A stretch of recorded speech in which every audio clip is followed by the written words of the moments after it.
자, 우리가 지금 계속해서 하나님의 말씀을 듣는데, 참, 그리고 우리 이만규 형제님, 또 부친이 참 하나님 부르셔서 가셔서 우리 부친 장례식을 잘 마무리하고 또 이만규 형제님 돌아오셨습니다. 우리 이만규 형제님 가정에 하나님의 위로가 넘치기를 기도합니다. 자, 저희들이 이제 하나님의 이 말씀, 특히 예수님의 입으로부터 나오는 말씀을 저희들이 시작해서 오늘이 41번째입니다. 41번째. 근데 예수님의 입으로부터 나오는 말씀, 첫 번째가 무슨 말씀으로 시작을 하는가 하면, 주님께서 이 땅에 오셔서 제일 먼저 입을 열어서 때가 찼고 하나님의 나라가 가까이 왔으니 회개하고 복음을 믿는, 이 말씀으로 예수님이 입을 열어서 말씀을 시작합니다. 항상 우리는 하나님의 나라, 그 하나님의 나라를 다시 한번 붙들고, 또한 항상 우리의 삶을 주님 앞에 나올 때마다 돌리고 주의 복음의 말씀을 믿는 믿음으로 나가는 믿음의 시작이 될 수 있기를 바라겠습니다. 오늘도 이 말씀으로 시작하는 겁니다. 자, 그리고 마지막 주님께서 몇 번째가 될지 모르지만 이 예수님의 입으로부터는 나오는 마지막 말씀은 바로 사도행전 1장 8절의 말씀입니다. 예수님이 십자가 지시고 부활하셔서 40일 동안 제자들과 함께 계신 다음에 이제 승천하시기 바로 직전에 너희에게 성령이 임하면 너희가 권능을 받아서 예루살렘과 유다와 사마리아 땅까지 이르러서 내 증인이 되라. 이 말씀을 마지막 이 땅에서 말씀하시고 주님께서는 승천하셨습니다. 자, 이 말씀을 우리가 보면서 주님은 많은 말씀을 하셨습니다. 많은 이 마태, 마가, 누가, 요한복음 많은 말씀하셨는데 이 많은 말씀을 딱 요약해서 5가지로 우리가 정리해 본다고 그랬죠. 5가지로. 첫째는 그리스도의 삶의 모습이 어때야 되는가. 주님은 마태복음 5장에서 7장 말씀하십니다. 항상 나의 모습을 보면서 내가 그리스도인의 삶의 모습이 어떠한가를 보면서 그리스도의 삶의 모습으로 돌아가고 그 삶의 모습이 드러나는 여러분과 저가 될 수 있기를 바라겠습니다. 자, 두 번째는 오늘 같이 또 나눠야 될 이 전도와 선교의 말씀을 주셨습니다. 전도. 예수님이 이 땅에 오셔서 첫 말씀 다음에 막바로 주님께서 하셨던 말씀이 뭔가 하면 제자들을 향해서 너희는 나를 따르라. 내가 사람 낳는 어부가 되리라 말씀하십니다. 그리고 나서 마지막 말씀에 바로 사도행전 1장 8절에 주님께서 너희가 권능을 받아서 예루살렘과 유다와 사마리아 땅까지 이르러 내 증인이 되라고 말씀하십니다. 주님의 이 명령은 교회나 우리 그리스도인들이 해도 되고 안 해도 되고 하는 것이 아닙니다. 전도와 선교는 이것은 마땅히 해야 되고 예수 믿고 난 모든 성도는 이 말씀에 사실은 완전히 거기에 올인해야 됩니다. 그래서 다시 한번 오늘도 주의 이 말씀을 듣고 움직이는 교회, 움직이는 성도가 될 수 있기를 바라겠습니다. 자, 세 번째는 무슨 말씀을 했는가 하면 천국에 대해서 하나님의 나라에 대해서 얘기합니다. 하나님의 나라. 주님은 사실 이 하나님의 나라를 회복하기 위해서 이 땅에 오셨습니다. 정말 하나님의 나라가 나와 내 가정과 마지막 이 5월달 우리의 가정에 임해서 정말 이 천국의 아름다운 가정을 이루는 그러한 가정과 우리의 삶이 되기를 간절히 소원하며 함께 기도하며 이 천국의 맛을 보고 이 천국을 정말 드러내고 보여줄 수 있는 여러분과 저가 될 수 있기를 바라겠습니다. 자, 마지막 네 번째는 뭔가 하면 공동체 교회에 대해서 18장 마태복음은 얘기합니다. 교회가 도대체 뭔가. 하나님께서는 이 땅에 오셔서 공동체를 세우셨어요. 이렇게 교회를 세우셨어요. 그래서 제일 먼저 12제자를 모시고 그 교회 공동체 기초석을 돋으면서 시작을 합니다. 교회는 무엇이 교회인가? 세상에 많은 그런 공동체가 있지만 교회는 바로 예배의 공동체라는 것입니다. 교회는 예배가 있어야 됩니다. 항상 예배의 공동체로 모입니다. 이 예배 공동체의 가장 중요한 것. 그래서 하나님은 이 구약 성경에서부터 시내산에서부터 계속 제일 처음으로 예배 공동체에 대해서 말씀하십니다. 40일 동안 40주야 모세를 불러가지고 다른 것 지시한 것이 아니라 예배 공동체를 어떻게 세워야 될 것인가를 하나님께서 아주 보면은 신방을 꾸미듯이 정말 아름다운 그 방을 꾸며서 함께 이스라엘 백성들과 예배드리기를 간절히 소원하면서 바로 40일 동안 예배 공동체에 대한 것을 설계하셔서 모세에게 주었습니다. 자, 이스라엘 백성들은 이 예배에 대해서 어떻게 생각했다 그랬죠? 지난주에 자기들의 생명보다 더 중요하게 예배를 생각했다는 것입니다. 왜? 예배가 사실 더 중요하기 때문에. 그 이스라엘의 예배 속에서 가장 중요한 예배가 무슨 예배인가 하면은 7월달, 그들의 달력으로는 7월달이고 우리의 양력의 달로는 10월달에 있을 속죄제입니다. 속죄제사. 이게 레위기의 바로 16장에서 가장 레위기의 중심적인 그 장에서 이 속죄제사에 대해서 말씀해 주고 있습니다. 이날은 모든 백성이 제사장부터 시작해서 모든 사람들이 주님 앞에 나와서 죄를 사함받는 하나님의 놀라운 은혜를 던지는 그러한 날입니다. 바로 이 날을 이 땅에서 완전히 이루시고 완성한 것이 바로 예수님이 십자가에 돌아가신 겁니다. 우리가 살다 보면 일주일도 우리가 살면서 말로 또 우리의 그 행동으로 하나님 앞에 부정한 것들이 참 많습니다. 그런데 그 부정한 것을 하나님께서 그대로 그것을 가지고 하나님 앞에 만날 수가 없다는 것입니다. 그래서 하나님께서는 이 속죄 제사를 통해서 바로 하나님과 그 하나님의 백성들이 만나는 길을 열어주셔서 바로 주님 앞에 우리가 담대하게 나가는 것입니다. 이것은 목사도 제외하지 않습니다. 우리 모두가 예수 그리스도의 보혈의 능력으로 던지고 깨끗해져서 주님 앞에 만나서 하나님 앞에서 우리가 바로 서는 놀라운 하나님의 주시는 은혜의 날이고 축복의 날입니다. 그래서 우리가 주님의 날 이 예배에 나왔을 때 바로 예수 그리스도의 이 보혈로 먼저 우리가 정결함을 던지고 하나님의 은혜로 회복되는 그러한 믿음의 자리로 들어가는 것입니다. 자, 우리가 찬송가 아까 35장 불렀죠. 찬송가 35장 다시 한번 부르면서 하나님이 나를 속죄하시고 나를 하나님께서 정결하신 그 주님을 다시 한번 찬양하며 주님 앞에 다시 한번 깨끗한 모습으로 거룩한 모습으로 주님 앞에 나가는 여러분 가져가 될 수 있기를 바라겠습니다. 우리가 찬송가 35장 1절만 우리가 같이 찬송하시겠습니다.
이 속죄 예배에서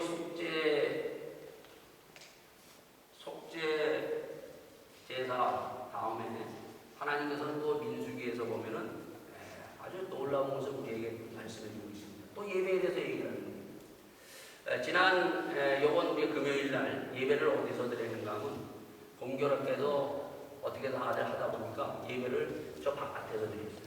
벤치에 앉아서 예배를 드렸어요. 금요일 날. 문을 열 수가 없어가지고. 그래서 문을 열 수 없어 우리가 벤치에 앉아가지고 쭉 둘러가지고 하나님 앞에 우리가 찬양하고 예배를 드렸습니다.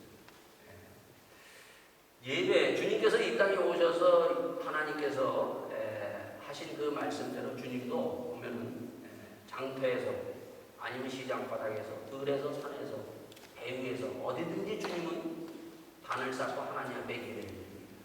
그래서 참 기쁨으로 하나님 앞에 예배를 드리는데, 하필 또 그날 제가 준비한 예배가 어떤 예배인가 하면 거제 예배예요. 거제 예배. 여러분 거제 예배라는 거 들어보셨어요? 민수기 15장에 보면은 거기에 보면 17절에 거제 예배를 드리고 있어요.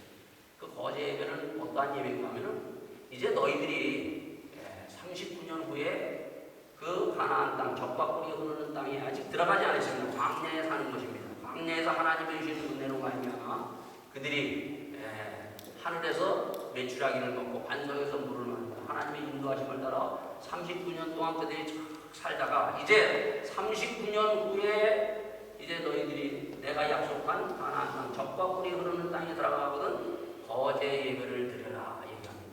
그 거제 예배는 어떠한 예배인가 하면은 바로 어저께 저도 처음 거제 예배를 한번 들어봤어요. 그 거제 예배는 어떤 것인가 하면 가슴을 열고 가슴을 열어가지고 이 가슴을 하늘을 향하는 겁니다. 하늘을 향해서 하나님 앞에 하나님 감사합니다 이렇게 드리는 것이 바로 거제 예배. 자, 우리는 이 지금 다 막혀져 있지만은 이스라엘 백성들과 하늘, 하나님께서 창조하신 그 하늘을 향해서 하나님께서 우리를 광야 39년 40년 동안 우리를 먹이시고 입히시고 하다가 이제 젖과 꿀이 흐르는 이 땅에 들어오셔서 정말 젖과 꿀이 흐르는 땅, 거기서 하나님이 주신 만난 것을 먹으면서 감사하며 하나님 앞에 가슴을 열어서 하나님 앞에 올려드리는 이러한 예배 그들이 드렸다는 것입니다. 얼마나 그들에게 감격이 있겠어요.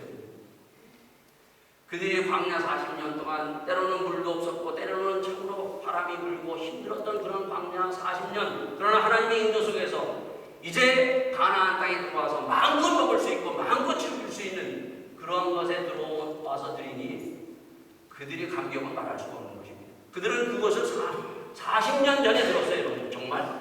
그러나 하나님께서 그것을 약속하셨기 때문에 그들은 계속 그것을 기대하면서 그들이 하나님의 그 약속을 붙들고 나가다가 결국 하나님께서 약속하신 대로 가나안 땅에 들어가서 정말 하나님의 약속은 맞구나, 확실하구나, 정말 그들의 감격과 감동은 말할 수가 없는 것입니다. 주님께서 약속하신 것은 확실한 것입니다. 39년 전에 나에게 약속하셨던, 아니면은 40년, 50년에 나에게 약속하셨던 하나님의 말씀은 항상 변하지 않으며 그 약속을 이루시는 그 주님의 약속이 오늘도 여러분과 저에게 임해져서 참으로 예배를 드릴 때마다 감사하며 감격하며 주님 앞에 나가는 여러분과 저가 될 수 있기를 바라겠습니다.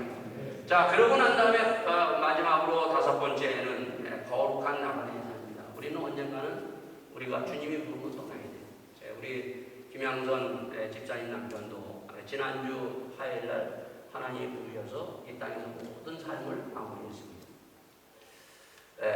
우리 이만규 형님 부모님도 그랬고, 참 이렇게 하나님이 언제든지 부르면 우리는 떠납니다. 그런데 우리가 떠날 때 우리의 삶은 이 땅에서 어떻게 해야 되는가? 거룩한 나무에서 항상 소망을 가지면서 살아야 될 것을 주님께서 말씀해 주셨습니다. 그래서 이 다섯 가지는 바로 예수님의 모든 말씀을 요약하면 이 다섯 가지예요. 이 다섯 가지는 항상 이 가슴에 새기면서 이 다섯 가지의 말씀을 가지고 살아가는 여러분과 저가 될 수 있기를 바라겠습니다. 자, 그러면 오늘 이제 주님께서 말씀하신 우리가 이제 오늘 세 번째 말씀을 같이 나눕니다. 첫째는 우리가 천국에 대해서 말씀을 나눴습니다. 두 번째 예배에 대해서, 공동체에 대해서 나눴습니다. 세 번째 전도와 선교도 우리가 그 한 번 같이 나눴죠. 자, 전도와 선교, 예수님께서 20장과 11장에 전도와 선교를 지금 이제 구체적으로 얘기하는데 전도와 선교가 도대체 뭐냐? 예? 그리고 우리가 꼭 전도를 해야 되냐? 선교를 꼭 해야만 되느냐? 예? 이렇게 많이 생각할 때가 참 많아요. 자, 그것을 다시 한번 이 말씀을 통해서 전도가 뭐며 선교가 뭐라는 것을 알아서 끊임없이 주의 마지막 말씀에 움직이는 여러분과 저 교회가 될 수 있기를 바라겠습니다. 자, 최초의 전도와 선교사, 최초로 전도하고 선교하셨던 분은 누군가? 여러분 누구신지 아세요? 최초로 이 땅에 최초로 이 땅에서 전도하고 선교하신 분, 예? 예수님이에요. 예수님은 하나님의 나라에서 이 땅에 전도와 선교사로 제일 먼저 이 땅에 오신 것입니다. 이 땅에 죽어가는 그 영혼들을 구원하기 위해서 이 땅에 오셔서 바로 주님께서는 전도와 선교를 주님께서 하시면서 계속 그 영혼들을 정말 예루살렘과 유다와 사마리아 그리고 그 지경을 떠나서 주님께서 전도와 선교를 계속 하시면서 한 영혼이라도 그리고 이 땅에 있는 모든 영혼을 구원하기 위해서 주님께서는 전도와 선교를 33년 동안 모든 것을 쏟아부었던 주님이십니다. 자, 그리고 때문에 주님 오시자마자 뭔가 하면은 이 전도와 사명을 주님께서 가지고 오셨기 때문에 주님이 언젠가는 떠나신다는 것을 아셔서 그 다음에 자기의 뒤를 이어서 계속해서 전도와 선교를 이어갈 제자들을 주님께서 부르신 것입니다. 나를 따라오라. 내가 사람 낚는 어부를 너희들을 만들 거다. 사람을 물에 빠진 사람을 건져내는 어부로 내가 너희들을 만들 것이다. 죽어있는 영혼들을 건져내는 것이 전도와 선교라는 것입니다. 오늘도 우리 주위에는 하는 죽어있는 물에 빠져서 허우적거리는 사람들이 많아요. 뿐만 아니라 우리의 가정에도 있습니다. 이러한 전도와 선교를 늦추지 말고 하나님의 주시는 이 구원의 사명을 끝까지 마지막까지 감당하는 여러분과 될 수 있기를 바라겠습니다. 자, 그럼 전도와 선교는 도대체 뭐냐? 전도와 선교는 주님께서는 이 땅에 오셔서 전도와 선교를 하면서 제일 먼저 하셨던 것이 뭡니까, 여러분요? 제자들을 부르시고 그 다음에 가르치는 사역을 하셨어요. 가르치십니다. 여러분, 가르치는 것이 전도와 선교예요. 그래서 예수님이 마지막 마태복음 28장에 보면 너희는 내가 분부한 모든 것을 지켜 행하고 가르쳐 가서 제자를 삼으라고 말씀해 주고 있습니다. 자, 오늘 우리가 또 우리 교회에서요 아주 기쁜 날이 한참 있어요. 1년 동안 제자 양육 두 사람을 열심히 해가지고 제자를 양육한 제자 주의 말씀대로 그 말씀에 따라서 제자 양육을 한 두 사람 그리고 또 우리 집사님이 계십니다. 그래서 이 시간 우리가 같이 주의 전도와 사명을 감당하고 계속해서 우리 교회에서 이 일을 할 수 있기 위해서 함께 우리가 힘을 모아서 기도하면서 여러분과 저도 이 전도와 선교 사역을 계속 가르치는 사역을 또한 곳곳에서 할 수 있는 믿음의 성도들이 될 수 있기를 바라겠습니다. 자, 우리 그동안 1년 동안 참 끊임없이 했던 우리 최현희 집사님이 두 사람을 양육했어요. 우리 앞으로 나오시기 바랍니다. 전영미 자매하고 또 우현정 집사님 앞으로 나오시기 바랍니다. 최인 집사님이 두 사람을 계속 그렇게 모여서 제자 훈련을 해서 이제 두 사람을 양육하셨습니다. 자, 여러분 이것은 하나님의 말씀대로 그냥 하면 돼요. 그 말씀대로 우리가 계속 끊임없이 하는 것이 교회가 사명이고 여러분과 저의 사명입니다. 그래서 이러한 사명을 늦추지 않고 계속 끊임없이 가르치고 양육하고 우리가 교회 안에서부터 우리가 하는 겁니다, 여러분. 그리고 집 안에서부터 하는 것입니다. 자, 이제 앞으로 나오시기 바랍니다. 자, 그래서 쭉 교회에서 우리가 버스 3가지를 우리가 준비했습니다. 우리 최인 집사님 열심히 시간을 내셔서 또 두 분 같이 또 말씀을 나누는 거에 대해서 우리 마음껏 우리 축복해주는 여러분과 되기를 바랍니다. 자,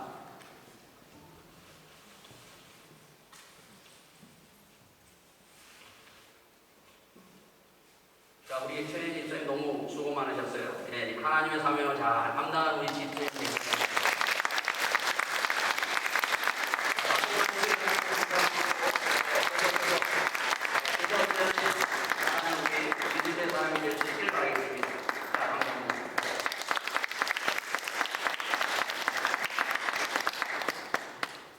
여러분, 우리가 참 이 하나님의 주신 말씀을 하나 우리가 할 수 있다는 것이 얼마나 이게 기쁘고 참 이게 귀한 것이고 이런 그 부흥의 역사가 교회에서 일어나야 돼요.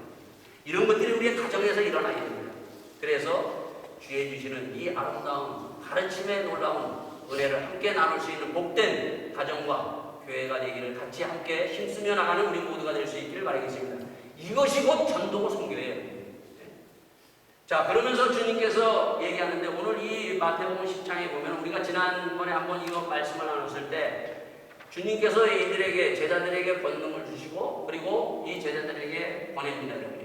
보내시면서 가서 너희들은 어떤 사람을 찾으라고 얘기합니까? 거기서 보면 여행을 위하여 주머니나 두벌 옷이나 신이나 지팡이를 가지지 말라. 이는 일꾼이 저먹을 것이 받는 것이 마땅하니라. 아무 성이나 촌에 들어가든지 아무 곳에 들어가든지 거기서 찾아야 될 사람이 하나 있다. 어디든지 가면 한 사람이 있는데 그 사람이 누군가 하면은 바로 그 중에 합당한 자를 찾아내어 너희가 떠나기까지 거기서 머물라. 또 그 집에 들어가면서 평안하기를 빌라고 얘기했습니다. 자, 누구를 찾으라고요? 합당한 자. 어디든지 가면 합당한 자가 있다는 거죠. 그 합당한 자를 찾아서 거기 들어가서 그리고 거기서 평안을 이루고 복을 너희가 이루라 얘기합니다. 합당한 자가 어떠한 사람이라고 그랬어요, 여러분? 합당한 자는 아브라함의 믿음을 가진 사람이에요. 그 아브라함의 믿음 중에 하나가 있는 게 바로 뭔가 하면 손님을 환대하는 믿음이에요. 손님. 아브라함이 손님, 누군지 모르지만 손님을 잘 환대해가지고 그가 복 받은 자였습니다. 아브라함이 환대해서 천사를 환대한 거예요. 그래서 히브리서 13장에서 보면은 손님 대접하기를 힘쓰라. 부지 중에 천사를 만납니다. 그러니까 손님 대접, 이 손님 대접이 아주 중요해요. 특히 이 사도 바울이 어떻게 했다고요? 사도 바울이 유럽을 선교하는데 가장 공헌을 했던 사람이 바로 합당한 자예요. 합당한 자를 찾아서 루디아를 찾아가죠. 루디아에게 바로 그 집에 머물면서 유럽 전역의 선교와 전도를 했던 거죠. 그래서 1+1이 돼야 돼요. 1+1. 여러분 1+1이라는 것은 뭔가 하면 1+1은 2가 나와야 되지 않습니까? 1+1에서 2가 나오려면 바로 여기 합당한 자가 되어야 된다는 거죠. 합당한 자. 그래서 루디아가 그게 그냥 바울을 이렇게 참 이렇게 모셔서 손님을 대접하는 것으로 끝나는 것이 아니라 루디아가 어떻게 했다고요? 루디아가 가장 온 가정이 구원받는 축복이 임했어요. 이 놀라운 일이에요. 손님을 대접할 때 바로 그것으로 끝나는 것이 아니라 그 가정에 하나님 주신 놀라운 축복이 임합니다. 자, 오늘 본문에도 보면 뭐라고 얘기합니까? 40절에서 42절 아까 읽었듯이 너희를 영접하는 자는 나를 영접하는 것이요 나를 영접하는 자는 나 보내신을 영접하는 것이라. 선지자의 이름으로 선지자를 영접하는 자는 선지자의 상을 받을 것이요 의인의 이름으로 의인을 영접하는 자는 의인의 상을 받을 것이다. 또 누구든지 제자의 이름으로 이 소자 중에 하나에게 냉수한 그릇이라도 주는 자는 내가 진실로 너에게 이르노니 그 사람이 결단코 상을 잃지 않으야하라.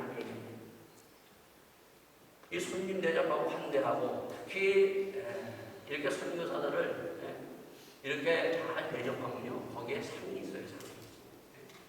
이건 주님이 약속하신 말씀이에요. 우리에게 상이 있다는 것입니다. 아니 난 상 싫어.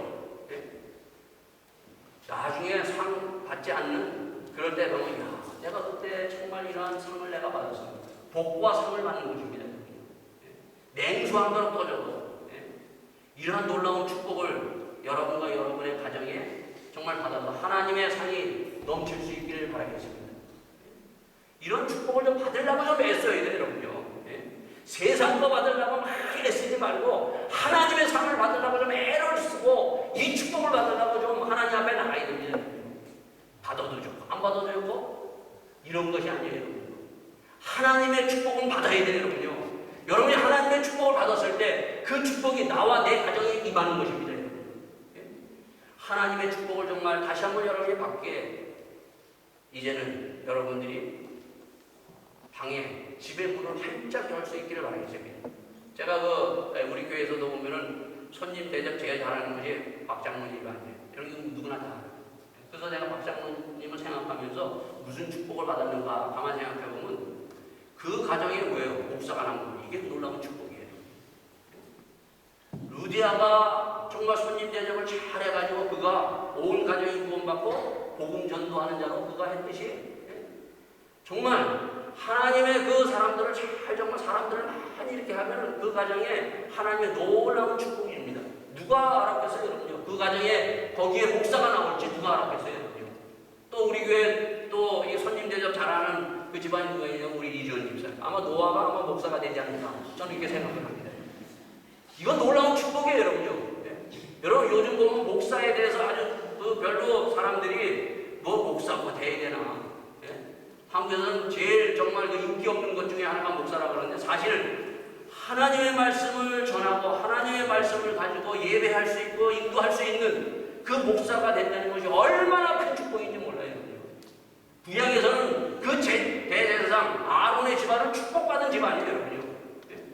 이러한 축복을 여러분들이 받기 위해서 정말 이러한 축복이 우리 가정에 내려서 우리 가정의 자녀들이 정말 커서 뭐 판사가 되고 어떤 다른 회사원이 돼서 부장이 되고 사장 되는 것보다도 하나님의 복음 전달자가 되기를 기도하면서 나가는 가정들이 될 수 있기를 바라겠습니다. 이런 기도를 좀 해야 돼요, 여러분요. 근데 우리는 이런 기도를 너무나도 안 한다는 것입니다. 자, 그러면서 우리에게 주셨던 말씀 가운데 여기 보면 15절 말씀에 뭐라고 얘기하는가 하면 내가 진실로 너에게 이르노니 심판날에 소돔과 고모라의 땅이 그 성전보다 견디기 쉬우니라 얘기합니다. 소돔과 고모라에 대해서 소돔과 고모라. 자, 소돔과 고모라. 자, 하나님께서 아브라함에게 이 소돔과 고모라를 불로 심판할 것을 미리 알려주셨어요. 그때 아브라함이 뭐라고 얘기하는가 하면 하나님, 의인 10명이 있더라도 있는데 그 소돔과 고모라를 심판하시겠나이까? 얘기합니다. 그래, 그러면 의인 10명을 찾아가라. 근데 아브라함이 또 못 찾죠. 그래서 계속 내려갑니다. 몇 가지 내려가는지 모르겠어요. 거기에 의인이 결국은 한 사람도 없었다는 것입니다. 그 의인이 도대체 누구냐는 거예요. 의인이.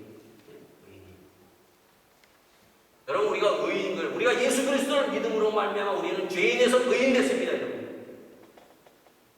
우리는 의인으로서 살아가는 것입니다. 그럼 의인, 이 땅에서 우리가 합당한 자 의인으로 살아가는 이 의인은 도대체 어떠한 사람이냐는 거예요. 여러분.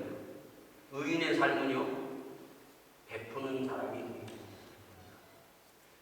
자기 것을 가지고 사람들에게 베푸는 사람이 의인이에요. 바로 소돔과 고모라 이 땅에는 주님의 사랑을 가지고 베푸는 사람이 없었다는 것이에요. 오늘 여러분과 제가 우리가 살아가고 있는 이 땅에 정말 소돔과 고모라 땅에 있는 것 같이 베풀지 않고 살아가는 그러한 멸망 심판의 땅으로 있는 이 가운데서 베푸는 자로서 이들을 구원할 수 있는 믿음의 사람이 될 수 있기를 바라겠습니다. 자, 오늘 요즘 보면요, 우리 한국이요, 보면 소돔과 고모라 같다고 얘기하죠. 그러면 한국이 소돔과 고모라 같지 않습니까? 네? 한국은 정말 소돔과 고모라 같은 땅이에요. 제가 봐도. 지난주에 어떤 뉴스가 있었는가 하면은 육군 참모총장이 육군 참모총장이 무슨 지시를 내렸는가 하면은 군에 있는 모든 군부대를 샅샅이 뒤져서 동성연애자들을 착출하라고 했어요. 그걸 지시를 육군 참모총장이 내린 거예요. 자, 그랬는데 그분이 공항에 딱 들어오면서 기자들하고 그 동성연애자들이 막 그냥 반대 시위를 연 거예요. 그러면서 기자들이 막 그냥 당신이 정말 동성연애자를 착출하고 그 명령했습니까? 지휘하셨습니까? 그러니까 이분이 그것을 거절하고 밀어쳐버렸어요. 그랬더니 또 언론에서 난리가 난 거예요. 자, 이러한 것이 지금 한국이에요. 군부대 안에까지 동성연애자가 소돔과 고모라 땅이 됐다는 것입니다.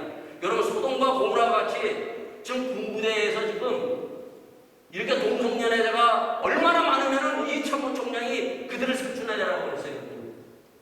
아니, 도대체 이렇게 군부대 안에 동성연애가 있으면은 북한하고 싸워서 이길 수 있겠어요?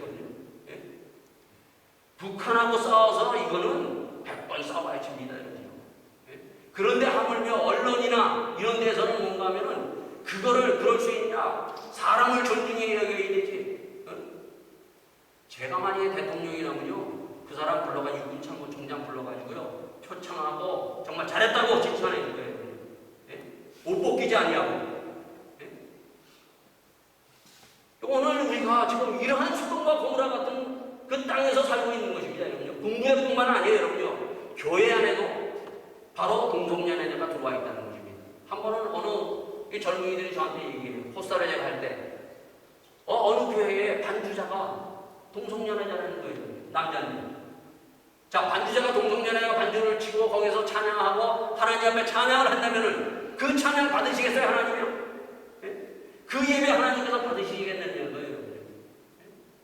이와 같이 사단은 곳곳에 지금 하나님께서 그 정말 싫어하는, 가장 싫어하는 것들이 계속 들어와서 지금 사단은 우리를 지금 완전히 망가뜨리고 있습니다.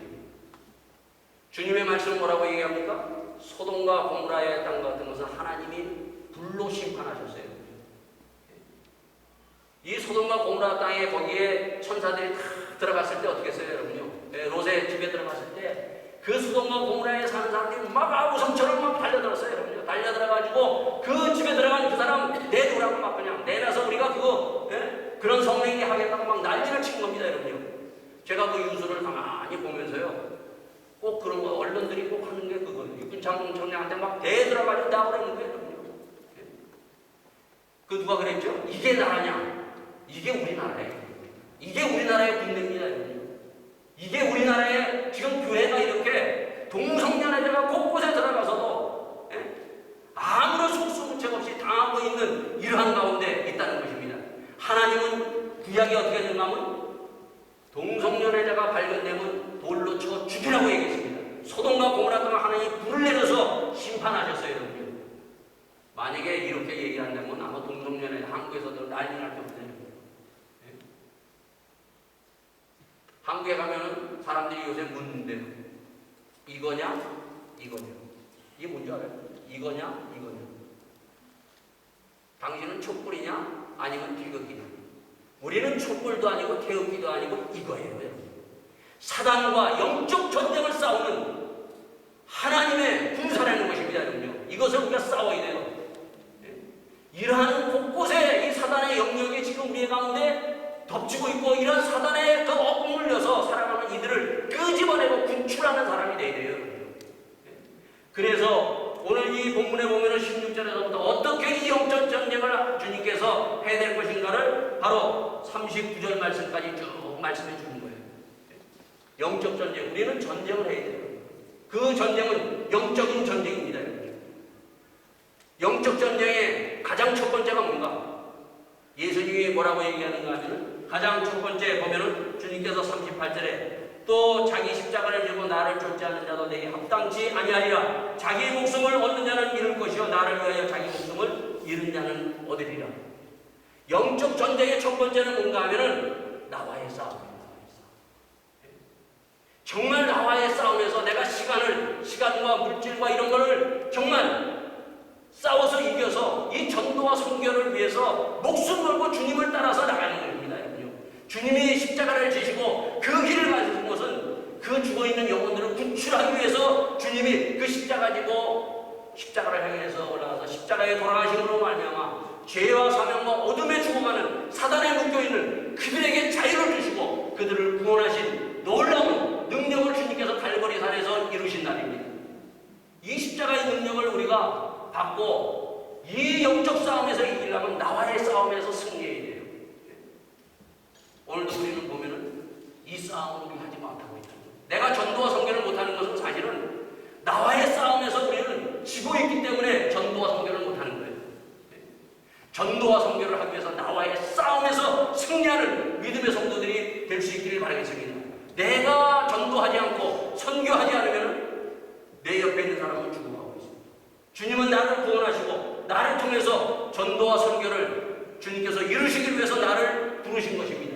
이 전도와 사명을 감당하는 믿음의 사람이 되고 이 하나님의 부르심 앞에 움직이는 성도들이 될 수 있기를 바라겠습니다. 자, 두 번째는 뭔가? 두 번째는 영적 전쟁의 두 번째는 가정이에요. 가정. 그래서 주님께서 뭐라고 얘기합니까? 주님께서 얘기하면 내가 34절 내가 세상에 화평을 주려고 온 줄로 생각하지 말라. 화평이 아니요 검을 주러 왔나라. 내가 온 것은 사람이 그 아비와 딸이 어미와 며느리가 시어머니와 불화하게 하려 함이 사람의 원수가 자기 집안 식구니라. 아비나 어미를 나보다 더 사랑하는 자는 내게 합당치 아니하고 아비나 딸도 나보다 더 사랑하는 자도 내게 합당치 아니한다고 얘기하고 있어요. 우리의 가정에 바로 이 영적 싸움이 일어나고 있다는 것입니다. 우리의 가정을 구원하기 위해서, 자, 우리의 가정을 구원하기 위해서 보면은 이 말씀과 그리고 가정에서 요구하는 이것이 충돌하고 있어요. 이 충돌했을 때 내가 어디에 따라갈 것이냐는 거예요. 내가 예수 믿고 그 말씀대로 이 가정을 살리기 위해서 나갈 때 남편이 반대합니다. 아내가 반대합니다. 자식이 반대합니다. 가정이 더 중요하지? 아니에요. 가정도 중요하지만 더 중요한 것은 주의 말씀이 더 중요해요. 주님이 더 중요한 거예요. 이게 분명하게 있습니까? 내가 지금 이 말씀을 받아서 정말 내 가정과 하나님 말씀을 듣고 어디가 더 중요한 것인가를 다시 한번 보면서 주의 말씀 앞에 그 주의 요구에 믿음으로 나가는 믿음의 사람이 될 수 있기를 바라겠습니다. 이 영적 전쟁이 가정에서 일어나야 돼요. 우리는 가정을 가만히 두고 그냥 알아서 내 자녀들 그냥 알아서 다 천국 가겠지. 아니에요. 우리의 가정 가운데 이 영적 전쟁에 실패하면 우리의 가정도 무너지고 맙니다, 여러분요. 그래서 5월달 가정의 날을 위해서, 아내를 위해서, 남편을 위해서, 부모를 위해서, 자식을 위해서 기도하면서 이 영적 전쟁에 승리하는 믿음의 가정들이 다 될 수 있기를 바라겠습니다. 자, 세 번째는 뭡니까, 여러분요? 세 번째는 그 앞에 보면 16절, 보라 내가 너희를 보내면 양을 이리 가운데 보낸 것 같도다. 그러므로 너희의 뱀같이 지혜롭고 비둘기같이 순자라. 사람들을 상가라. 저희가 너희를 공회에 넘겨주겠고 저희의 회당에서 채찍줄 하리라. 얘기를 하고 있습니다. 우리가 세상에 이제 나가면요, 안 믿는 사람이 너무 많아요. 내가 믿음을 가지고 산다는 것은 사람들이 조롱합니다. 그리고 사람들이 손가락질합니다. 여러분. 이러한 가운데서 우리를 어떻게 하라고요? 뱀과 같이 지혜롭게, 그리고 비둘기같이 순결하게 세상에 나가서 정말 하나님의 그 깨끗함을 드러낼 수 있고 하나님의 믿는 사람을 보여줄 수 있는 이러한 사람이 바로 하나님의 말씀을 전도하고 순교하는 사람입니다. 우리가 지금 어디로 가고 있다고? 우리가 지금 바깥에 나가면은 이 가운데 들어가는 거예요, 여러분요. 잡혀 먹혀서 죽을 수 있는 그 세상 속으로 들어가는 거예요, 여러분요. 그래서 사도 바울은 우리에게 하나님의 전신갑주를 입으라고 얘기하고 있습니다. 하나님의 전신갑주를 입지 않으면 세상의 일 가운데 세상 사람들에게 세상에 다 잡혀먹고 만드는 것입니다. 자, 그러면서 뭘 얘기하고 있어요? 사람들을 삼가라 얘기하고 있어요. 왜 주님이 사람들을 삼가라고 얘기하고 있어요? 이 말씀은 무슨 말씀인가 하면 우리가 세상에 살아가면서 여러분들에게, 우리 모두에게 사람 믿지 말라. 사람 의지하지 말라. 그리고 사람을 피하라는 말씀이에요. 이 말씀은 사람이 피해서 우리끼리만 모이려는 게 아니에요. 사람을 우리가 믿으면요, 목회자가 목회하면서도 사람을 믿으면은, 사람을 믿다 보면은 하나님을 믿는 의뢰와 그 신뢰가 떨어진대요. 그래서 지금 주님께서 사람 의지하지 말고 사람 믿지 마라. 만약에 너희들이 사람을 믿고 사람을 의지하는 그런 사람이 있다면 그 사람을 피하라고 얘기합니다. 왜? 하나님을 더 의지하지 못하기 때문에. 우리는 하나님을 온전히 의지하기 위해서 사람을 믿는 것이 아니라 하나님을 더 믿고, 그리고 사람은 내가 사랑을 베푸는 상대입니다. 우리가 믿을 분은 오직 한 분이에요. 하나님을 믿음으로 말미암아 내가 그 하나님의 주신 은혜를 가지고 사람을 사랑하고 그를 정말 아낄 수 있는 믿음의 사람이 될 수 있기를 바라겠습니다. 이런 합당한 자가 바로 어떠하냐? 상을 받을 사람이 되는 것입니다. 하나님의 이 상을, 이 말씀을 가지고 받아서 정말 하나님의 이 상 받을 때 감사와 그리고 하나님의 주시는 이 말씀을 이루는 축복이 여러분과 저에게 넘칠 수 있기를 예수 이름으로 축원드리겠습니다. 다시 함께 기도하시겠습니다. 주님, 오늘 저희들이 주의 이 말씀을 들었습니다. 주님, 저희들이 이 영적 전쟁에 너무나도 무방비 상태입니다. 주님, 저희들이 먼저 주의 그 십자가를